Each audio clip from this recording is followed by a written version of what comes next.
નમસ્કાર દોસ્તો, દ્રશ્યમ ફિલ્મને પણ ટક્કર મારે તેવી ખોફનાક ઘટનાને એક યુવાન છે જેણે અંજામ આપ્યો છે. પરંતુ જ્યારે પોલીસ આ સમગ્ર મામલે તપાસ કરે છે તો આ કાંડ ઉપરથી પડદો ઉચકાય છે. આપણા જૂનાગઢના વિસાવદરના શોભાવડલા ગામે એક ખૂની ખેલ ખેલાય છે, એ પણ દિવાળીના તહેવારોના દિવસે. એક બે નહીં પરંતુ ત્રણ હત્યા થાય છે અને આ હત્યા બાદ આ ડેડ બોડીઓને દફનાવી દેવામાં આવે છે. પરંતુ આ સમગ્ર મામલો છે તે પોલીસ સ્ટેશન સુધી પહોંચે છે અને પોલીસ આ મામલે જે ખુલાસા કરે છે તે ખૂબ ચોંકાવનારા હોય છે. પરંતુ જે આરોપી છે એ જે ખેલ ખેલો છે, જે આરોપીનું નામ સામે આવ્યું છે, એણે પોલીસને પણ કલ્પના નહોતી કે આ આરોપી હશે અને આવું કરી શકે છે. તો આ તમામ મુદ્દે વાત કરીએ કે આખરે આ વિસાવદરના શોભાવડલા લશ્કરી ગામે શું ખેલ ખેલાયો. વિડીયોની હવે શરૂઆત કરીએ. નમસ્કાર દોસ્તો, હું છું દિલીપ મોરી અને આપ જોઈ રહ્યા છો નમસ્તે ગીત.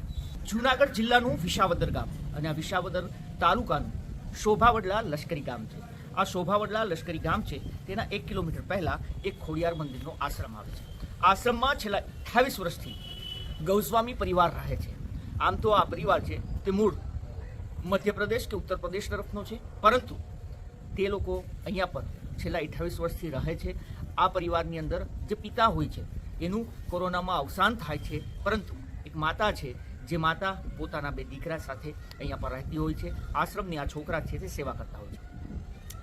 મોટો દીકરો છે જેનું નામ શિવમ કુમાર ગૌસ્વામી છે. આ શિવમ ગોસ્વામીના લગ્ન થઈ ચૂક્યા હોય છે કંચનબેન ગૌસ્વામી સાથે, જેની 22 વર્ષની ઉંમર છે. પરંતુ એક નાનો દીકરો છે જે 18 વર્ષથી નીચેની ઉંમરનો છે અને તે આ આશ્રમને સંભાળતો હોય છે. સાથે સાથે અહીંયા પર ગાયોનું ગૌચરણ છે તેને પણ સંભાળતો હોય છે. માતા જે હાલ વિધવા છે અને તેનું નામ વિભાબેન છે. વિભાબેન ઉર્ફે બિરમાબેન છે, જે અહીંયા પર પોતાના બંને દીકરા સાથે રહેતા હોય છે. પરંતુ 16 ઓક્ટોબરના રોજ આ શિવમ ગૌસ્વામી છે તેનો મોટો દીકરો જે ઇલેક્ટ્રિશિયનનું કામ કરતો હોય છે અને પોતાના પરિવારનું ગુજરાન ચલાવતો હોય છે. તેના પત્ની કંચનબેન જે પ્રેગ્નન્ટ હતા અને આ બંને પતિ પત્ની છે તે 16 ઓક્ટોબરના રોજ ગાયબ થાય છે. ગાયબ થયા બાદ કોઈને જાણકારી નથી હોતી કે ક્યારે ગાયબ થયા, ક્યાં ગયા હશે. પરંતુ આ જે વિભાબેન છે અને તેનો નાનો દીકરો છે તેને આ વાતની જાણ હતી.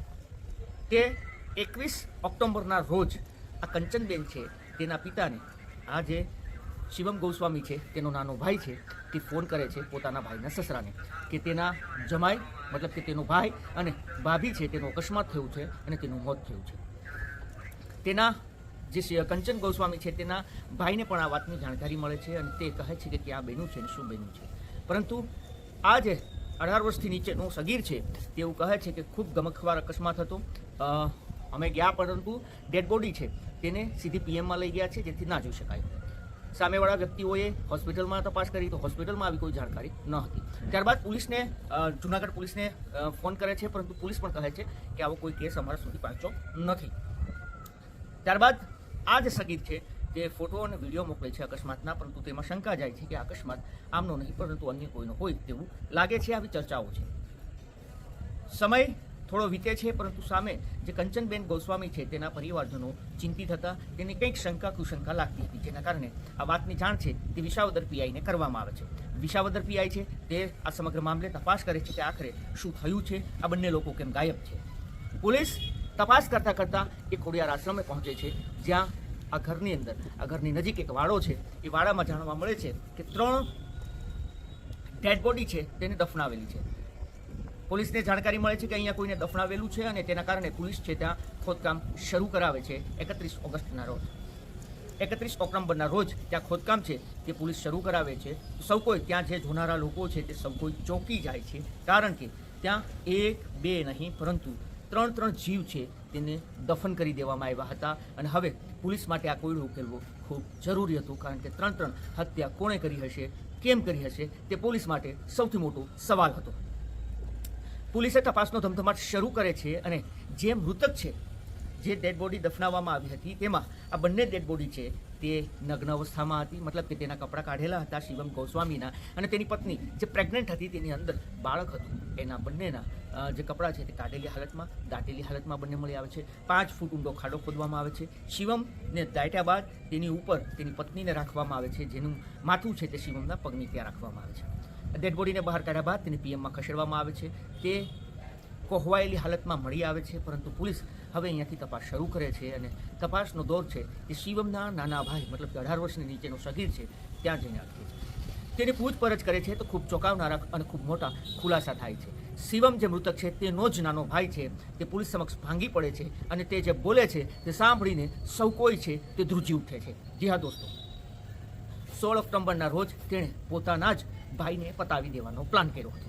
કારણ હતું નશો. જી હા, એવી વાત છે કે દારૂનો તે નશો કરતો હતો. તેના ભાઈ અને ભાભી છે તેને અવારનવાર ટોકતા હતા અને તેને આ પસંદ નહોતું. તેને હવે આ બંનેને આ જે શિવમ છે તેને પતાવી દેવા માટે તેણે પ્લાન ઘડ્યો હતો. આ ખોફનાક પ્લાનમાં તેની માતા છે જે વિભાબેન તે દિવસે 16 ઓક્ટોબરના રોજ તે કશે બહાર ગામ ગઈ હતી અને તેનો લાભ લઈને આ જે સગીર છે 18 વર્ષથી નીચેનો તે ખુદના ભાઈને જ એક પાઇપ લે છે લોખંડનો અને તેના માથામાં સવારના પહોરમાં જ જ્યારે તે સૂતો હોય છે ત્યારે તેના ઉપર ફટકારે છે. તેની ચીસ નીકળી જાય છે અને ચીસ સાંભળતા તેની પત્ની કંચનબેન ગોસ્વામી છે તે દોડી આવે છે અને તે આ નજારો જોઈ લે છે કે તેના પતિ છે તેની હત્યા થઈ ચૂકી છે અને તેના માથામાંથી બ્લડ છે તે નીકળી રહ્યું છે. કંચન ગોસ્વામી જે પ્રેગ્નન્ટ હતી તે આ નજારો જોઈ લે છે અને તેના કારણે આ શિવમ ગોસ્વામીનો નાનો ભાઈ જે સગીર છે તેને એવું લાગે છે કે હવે ભાભી બધાને કહી દેશે, જેના કારણે તેણે પોતાની જ પ્રેગ્નન્ટ ભાભી હતી તેના માથાના ભાગે પણ ફટકો મારે છે અને તેને પણ મોતને ઘાટ ઉતારે છે. એ દિવસે એકલો જ ઘરે હતો, મતલબ કે પોતાના ભાઈ ભાભીની સાથે તે આ 3 લોકો ઘરે હતા. તેના મમ્મી બહાર હતા.